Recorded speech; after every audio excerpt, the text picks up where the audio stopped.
Hello everyone, I am Rahil and you are watching SR legal edge. तो हमने यहाँ पर भारतीय नागरिक सुरक्षा संहिता की सीरीज़ को स्टार्ट किया था। चैप्टर 1 और चैप्टर 2 हम ऑलरेडी डिस्कस कर चुके हैं। आज हम समझेंगे चैप्टर 3 ऑफ द भारतीय नागरिक सुरक्षा संहिता,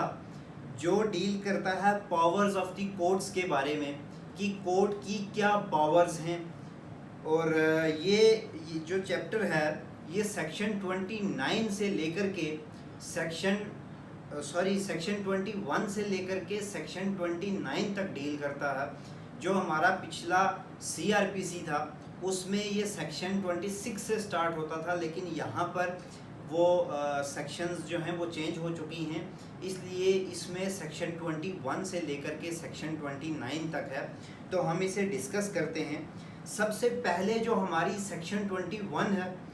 वो कहती है कि courts by which offences are triable, कि वो कौन सी कोर्ट्स हैं कि जहां पर ऑफेंसेस को ट्राई किया जाएगा। तो इसमें एक क्लॉज में बताया है कि जितने भी ऑफेंसेस हमारे भारतीय न्याय संहिता, यानी जो पहले इंडियन पीनल कोड था जो अब भारतीय न्याय संहिता है, उसमें जितने भी ऑफेंसेस बताए गए हैं वो कौन सी कोर्ट्स में ट्राई किए जाएंगे। तो वो ट्राई किए जाएंगे हाई कोर्ट्स में, कोर्ट्स ऑफ सेशंस में, और या फिर कोई और कोर्ट है जो इस भारतीय नागरिक सुरक्षा संहिता के फर्स्ट शेड्यूल में जो कोर्ट दिखाई है कि ये कोर्ट जो है उसको ट्राई करेगी, यानी उस कोर्ट में वो ट्रायबल है। इसमें प्रोवाइडेड बताया है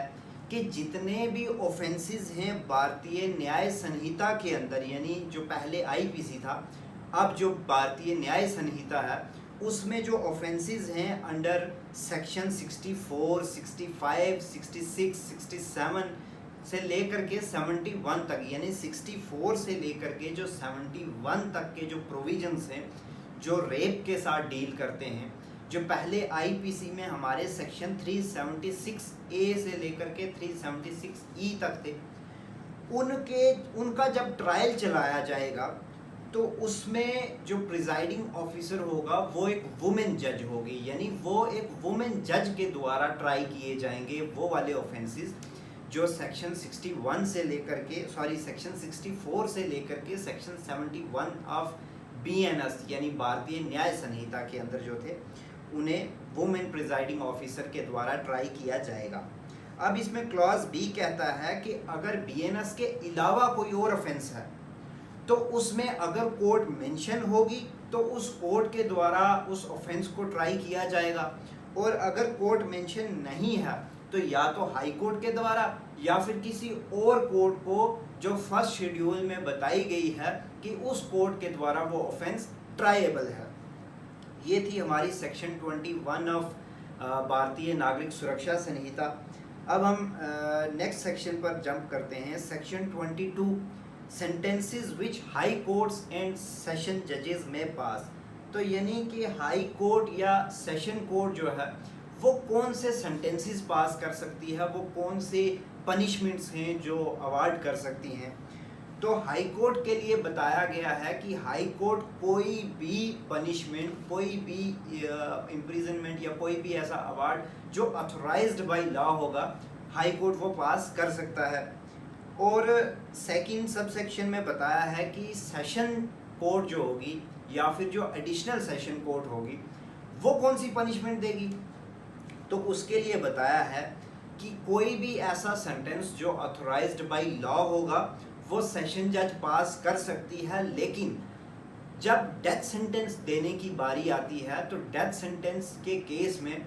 वो कंफर्मेशन लेगी हाई कोर्ट से, तो वो सबमिट करेगी हाई कोर्ट को, और अगर हाई कोर्ट उसे कंफर्म करेगी तो ही वो डेथ सेंटेंस पास कर सकती है। तो डेथ सेंटेंस के अलावा कोई भी सेंटेंस जो है वो सेशन जज या सेशन कोर्ट या एडिशनल सेशन कोर्ट पास कर सकती है। Then next section 23 sentences which magistrate में पास। हाई कोर्ट का हमने देख लिया, सेशन कोर्ट का हमने देख लिया। अब हम बात करते हैं कि मैजिस्ट्रेट कौन से ऑफेंसेस या कौन सी पनिशमेंट्स हैं जो मैजिस्ट्रेट पास कर सकते हैं। तो इसमें चीफ जुडिशियल मैजिस्ट्रेट जो रहता है सबसेक्शन 1 उसके साथ डील करती है कि जब चीफ जुडिशियल मैजिस्ट्रेट किसी को पनिशमेंट दे रहा है या सेंटेंस दे रहा है, तो वो पनिशमेंट दे सकता है अप टू 7 ईयर्स, यानी 7 साल से कम। और सेकंड सब सेक्शन में बताया है कि जो जुडिशियल मैजिस्ट्रेट फर्स्ट क्लास है वो पनिशमेंट यहाँ पर देगा। अब यहाँ पर थोड़ा चेंज हुआ है सीआरपीसी में और बीएनएस में, वो आप देखें। जुडिशियल मैजिस्ट्रेट फर्स्ट क्लास और जुडिशियल मैजिस्ट्रेट सेकंड क्लास की जो पावर थी सेंटेंस पास करने की, उसमें थोड़ा चेंज आया है। Judicial magistrate first class imprisonment दे सकता है अप टू 3 ईयर्स, यहाँ तक ठीक है, लेकिन फाइन को एक्सीड कर दिया गया है। यहाँ पर वो 3 साल तक की सज़ा दे सकता है और फाइन दे सकता है अप टू 50,000, यानी 50,000 तक का फाइन जो है judicial magistrate first class impose कर सकता है। और अगर हम सीआरपीसी की बात करें तो सीआरपीसी में जो फाइन था वो सिर्फ और सिर्फ 10,000 तक था जुडिशियल मैजिस्ट्रेट फर्स्ट क्लास के केस में। और अब जुडिशियल मैजिस्ट्रेट सेकंड क्लास की बात करते हैं, जो इसकी सबसेक्शन 3 है। वो कहती है कि judicial magistrate second class sentence impose कर सकता है या सेंटेंस पास कर सकता है अप टू 1 ईयर, यानी 1 साल तक की सज़ा जो है वो judicial magistrate second class pass कर सकता है। और जो फाइन है वो फाइन अप टू 10,000 रुपीज़ तक का अवार्ड कर सकता है अंडर बीएनएसएस। और अगर हम सीआरपीसी की बात करें तो सीआरपीसी में जुडिशियल मैजिस्ट्रेट सेकंड क्लास सिर्फ और सिर्फ 5,000 तक का फाइन इम्पोज कर सकता था। और बीएनएसएस यानी भारतीय नागरिक सुरक्षा संहिता के अंदर जो सेकंड क्लास मैजिस्ट्रेट होगा, जुडिशियल सेकंड क्लास मैजिस्ट्रेट, वो फाइन इम्पोज कर सकता है अप टू 10,000। और इसके साथ एक और चीज़ ऐड हुई है इसमें, जो जुडिशियल मैजिस्ट्रेट फर्स्ट क्लास या सेकंड क्लास कौन सी पनिशमेंट दे सकते हैं, वो है कम्युनिटी सर्विस। यानी या तो वो फाइन इम्पोज करेंगे या पनिशमेंट करेंगे, या तो वो कम्युनिटी सर्विस की पनिशमेंट अवार्ड करेंगे। ये बीएनएस यानी भारतीय न्याय संहिता के अंदर जो पनिशमेंट्स हैं उसमें भी ऐड ऑन की गई है, और इस न्यू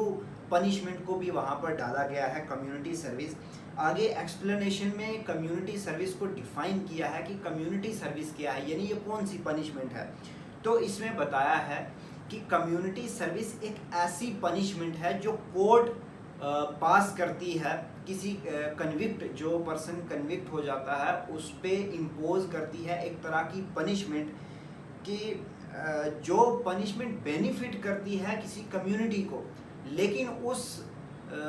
वो जो वर्क उसने किया, जो एज अ पनिशमेंट जो उसने वर्क किया, जो कोर्ट ने ऑर्डर किया था उसको काम करने के लिए, उसके लिए उस कन्विक्टेड पर्सन को कोई भी रेम्यूनरेशन नहीं मिलता, यानी उसकी तरफ से वो फ्री ऑफ कॉस्ट होता है, क्योंकि वो उसे एज अ पनिशमेंट अवार्ड हुई है और उसका बेनिफिट जाता है कम्युनिटी को। तो इसलिए कम्युनिटी सर्विस इसका नाम रखा गया। और ये न्यू पनिशमेंट जो है वो भारतीय न्याय संहिता के अंदर भी एड ऑन हुई है। तो ये थी हमारी सेक्शन 23। नेक्स्ट सेक्शन 24 कहती है कि sentence of imprisonment in default of fine, यानी अगर किसी को पनिशमेंट में फाइन इम्पोज हुआ था और अगर उसने वो फाइन डिपॉजिट नहीं किया या सबमिट नहीं किया, उसके डिफ़ॉल्ट ऑफ फाइन में, यानी उसने जो फाइन नहीं दिया उसके बदले में अब उसको इम्प्रिजनमेंट दी जा रही है, तो वो कितनी दी जाएगी। तो सबसेक्शन 1 कहती है कि मैजिस्ट्रेट अवार्ड करता है, ये जो in default of payment of fine के केस में इम्प्रिजनमेंट है, वो जितनी उसको ठीक लगे उतनी अवार्ड कर सकता है, लेकिन प्रोवाइडेड में बताया है कि वो जो सेक्शन 23 के अंदर हमने पढ़ा कि मैजिस्ट्रेट की पावर कितनी है, यानी फर्स्ट क्लास मैजिस्ट्रेट की है up to 3 year, second class magistrate की है अप टू 1 ईयर और सीजेएम की है अप टू 7 ईयर, इससे ज़्यादा एक्सीड नहीं करनी चाहिए। यानी आप default of payment of fine में अगर इम्प्रिजनमेंट दे रहे हैं और अगर आप फर्स्ट क्लास मैजिस्ट्रेट हैं तो आप 3 साल से ज़्यादा दे ही नहीं सकते। लेकिन यहाँ पर दूसरी बात को भी हमने ध्यान रखना है, बी क्लॉज में बताया है कि वो एक्सीड नहीं करनी चाहिए 1/4। 1/4 का मतलब ये है कि अगर सीजेएम अपनी जो पूरी इम्प्रिजनमेंट जितनी वो कैपेबल है देने के लिए, यानी 7 साल के लिए वो देता है, अब default of imprisonment of fine में हमने उसे जितनी उसको सज़ा मिली थी, यानी ज़रूरी नहीं है कि उसको पूरे 7 साल की ही मिली हो, अप टू 7 ईयर्स है, जितनी भी उसको सज़ा मिली होगी उसका 1/4 जो है वो हम दे सकते हैं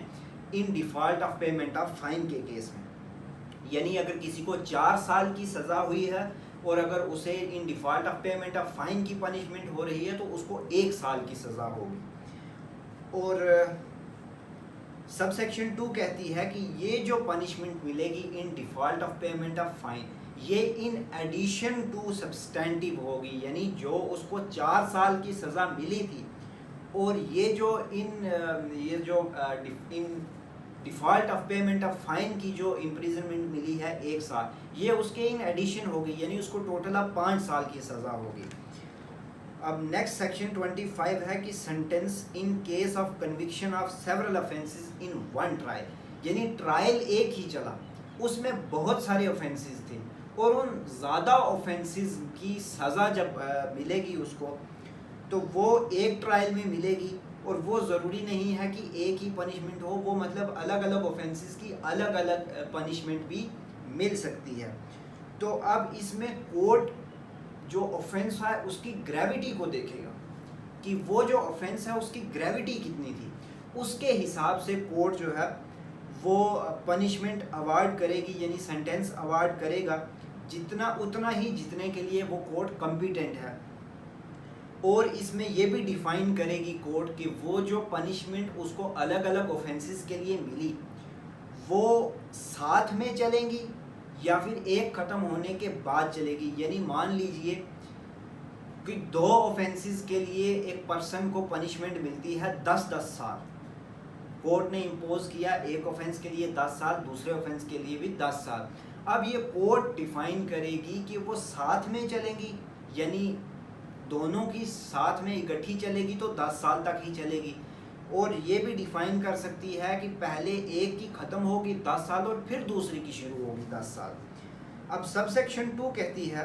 कि जो कंसेक्यूटिव सेंटेंसेस होते हैं, यानी जो एक के बाद दूसरे चलते हैं, उसमें ये ज़रूरी नहीं है कि अगर कोर्ट ने सेंटेंस उतना पास कर दिया है जितने के लिए वो कॉम्पिटेंट नहीं थी और उसको हाई कोर्ट भेजने की ज़रूरत नहीं है। अब ये मैं आपको एक एग्जांपल से समझाता हूँ। यानी जो जुडिशल मैजिस्ट्रेट था हमारा फर्स्ट क्लास, वो इम्प्रिजनमेंट दे सकता है अप टू 3 इयर्स। अब 2 ऑफेंसेस की जब पनिशमेंट दी जाएगी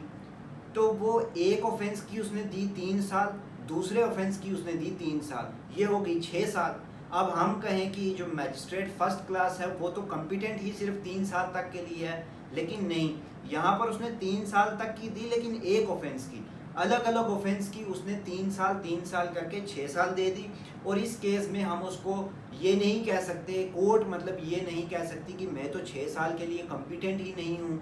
तो मैं अब इसको हाई कोर्ट में भेजती हूँ, ऐसा नहीं है, क्योंकि वो 3 साल तक के लिए कॉम्पिटेंट है और उसने एक ऑफेंस के लिए 3 साल दिए और दूसरे ऑफेंस के लिए 3 साल दिए हैं, तो ये बिल्कुल ठीक है। प्रोवाइडेड इसमें बताया है कि जो आप एग्रीगेट सेंटेंस किसी को पास कर रहे हो, मतलब 2 ऑफेंसेस का 3 ऑफेंसेस का अगर सेंटेंस पास कर रहे हो तो वो एग्रीगेट 20 साल से ज़्यादा नहीं होना चाहिए। जैसा कि मैंने आपको पहले एग्जांपल बताई थी कि एक ऑफेंस की 10 साल, दूसरे ऑफेंस की 10 साल, 20 साल, यहाँ तक ठीक है। लेकिन हम अगर कहेंगे एक ऑफेंस की 14 साल और दूसरे ऑफेंस की भी 14 साल, तो ये 28 हो गया, ये ठीक नहीं है, क्योंकि प्रोविजन ने कहा है नॉट लॉन्गर देन 20 ईयर्स, तो 20 साल तक के लिए आप दे सकते हैं। और इसमें बी क्लॉज में बताया है कि जो एग्रीगेट है वो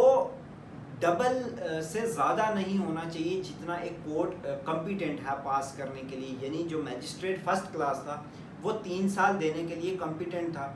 तो जो वो अलग अलग ऑफेंसेस यानी सेवरल ऑफेंसेस का एक ट्रायल में जब पनिशमेंट देगा तो वो अप टू 6 साल ही दे सकता है, क्योंकि वो कोर्ट सिर्फ 3 साल तक देने के लिए कॉम्पिटेंट थी और उसका डबल हो जाता है 6 साल, तो वो यानी सेवरल ऑफेंसेस का 6 साल तक ही दे सकती है, अदरवाइज उसको वो फिर दूसरी कोर्ट में भेजना पड़ेगा।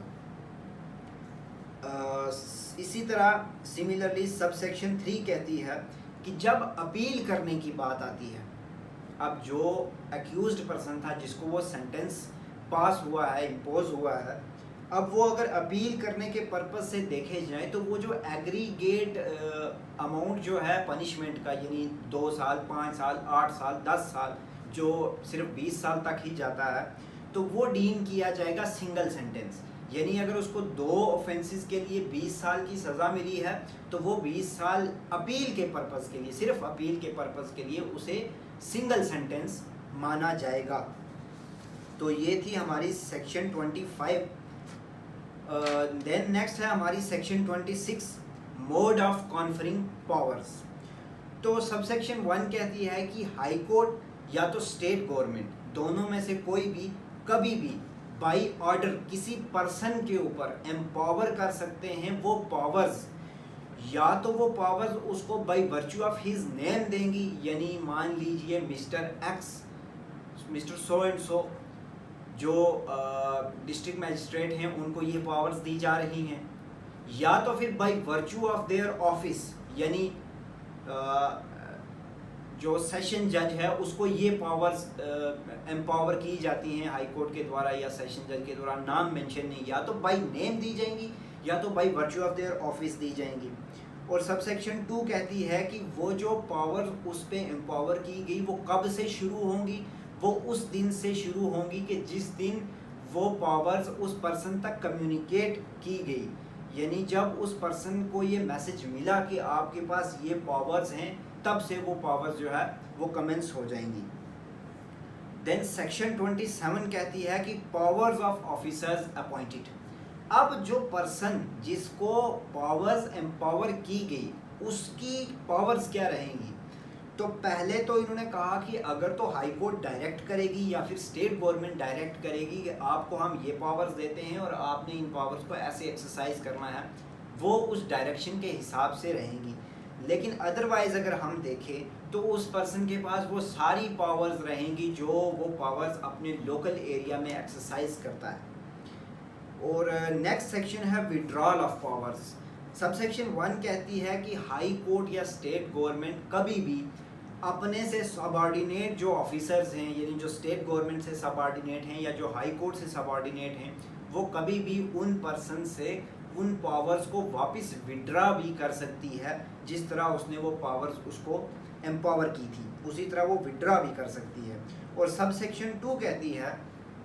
कि मैजिस्ट्रेट के केस में, यानी अगर कोई पावर्स किसी मैजिस्ट्रेट को एम्पावर की गई थी तो उनसे विड्रा कौन करेगा, अगर तो चीफ जुडिशियल मैजिस्ट्रेट ने अपने मैजिस्ट्रेट्स को एम्पावर की थी तो वो मैजिस्ट्रेट उसको वो जो चीफ जुडिशियल मैजिस्ट्रेट है वो विड्रा कर सकता है। और एग्जीक्यूटिव मैजिस्ट्रेट में हम बात करें तो डिस्ट्रिक्ट मैजिस्ट्रेट, यानी दोनों में से जिसने भी पावर्स एम्पावर की हुई होंगी वही उसको विड्रा भी करेगा। देन जो लास्ट सेक्शन है इस चैप्टर की, पावर्स ऑफ जजेस and magistrates exercisable by successors in office. तो सबसेक्शन 1 कहती है कि जब सक्सेसर इन ऑफिस का मतलब हो गया कि मान लीजिए कोई एक जज साहब हैं वो रिटायर हो गए, उनकी जगह जो नेक्स्ट जज आएगा, अब जो ऑलरेडी केस चल रहे हैं तो उसके पास वो क्या पावर्स हैं, या फिर मान लीजिए उनकी ट्रांसफ़र हो जाती है तो नेक्स्ट जो भी ऑफिसर आएगा, जो भी प्रिजाइडिंग ऑफिसर आएगा, वो हुआ सक्सेसर इन ऑफिस। तो उनके पास क्या पावर हैं कि वो जब उस केस को स्टार्ट करेंगे तो वो वापस शुरू से नहीं करेंगे, वो वहीं से कंटिन्यू करेंगे। तो वो उनकी जो भी पावर्स जो प्रीवियस सेशन जज की थी या जो प्रीवियस मैजिस्ट्रेट की पावर्स थी, वो सारी पावर्स एक्सरसाइज कौन करेगा, जो सक्सेसर इन ऑफिस आया, यानी जो अब नेक्स्ट जो ऑफिसर आया है। और सबसेक्शन 2 कहती है कि अगर कहीं डोट आ जाता है कि as to successor in office, यानी कौन सक्सेसर इन ऑफिस है, इसके रिगार्डिंग अगर डोट आ जाता है तो सेशन जज डिफाइन करेगा कि उनका सक्सेसर इन ऑफिस कौन है, या कोई एडिशनल सेशन जज था या जो भी था उसके केस में अगर सक्सेसर इन ऑफिस का डिस्प्यूट है तो वो सेशन जज जो है वो डिटरमाइन करेंगे कि कौन सक्सेसर इन ऑफिस है। और सिमिलरली जो लास्ट सबसेक्शन है इसकी सबसेक्शन 3, वो कहती है कि अगर मैजिस्ट्रेट के केस में अगर डोट आ जाता है कि कौन सक्सेसर इन ऑफिस है, तो या तो सीजेएम डिफाइन करेगा अगर तो जुडिशियल मैजिस्ट्रेट्स के केस में है, या फिर डिस्ट्रिक्ट मैजिस्ट्रेट डिटरमाइन करेगा अगर तो एग्जीक्यूटिव मैजिस्ट्रेट के केस में है कि who is the successor in office, तो या तो सीजेएम डिटरमाइन करेगा कौन सक्सेसर इन ऑफिस है, या तो डिस्ट्रिक्ट मैजिस्ट्रेट डिटरमाइन करेगा। ये था हमारा चैप्टर 3 ऑफ द भारतीय नागरिक सुरक्षा संहिता, जो डील करता है powers of the criminal codes. तो आई होप आपको हर एक सबसेक्शन, हर एक प्रोविज़न अच्छे से समझ आ गया होगा। अगर कुछ नहीं समझ आया है या कुछ कन्फ्यूजन रह गई है तो आप कमेंट बॉक्स में ज़रूर बताएं, और अगर आपको ये वीडियो पसंद आई है तो भी आप कमेंट बॉक्स में एक मैसेज ड्रॉप ज़रूर करें। तो इसी के साथ आज के लिए इजाज़त चाहते हैं और मिलते हैं अगली वीडियो पे, जो चैप्टर 4 है उसे हम डिस्कस करेंगे। तब तक के लिए आप अपने दोस्तों के साथ शेयर करें, वीडियो को लाइक करें, कमेंट करें, और अपने दोस्तों के साथ ज़्यादा से ज़्यादा शेयर करें, और चैनल को भी सब्सक्राइब ज़रूर करें। Thank you, thanks for watching.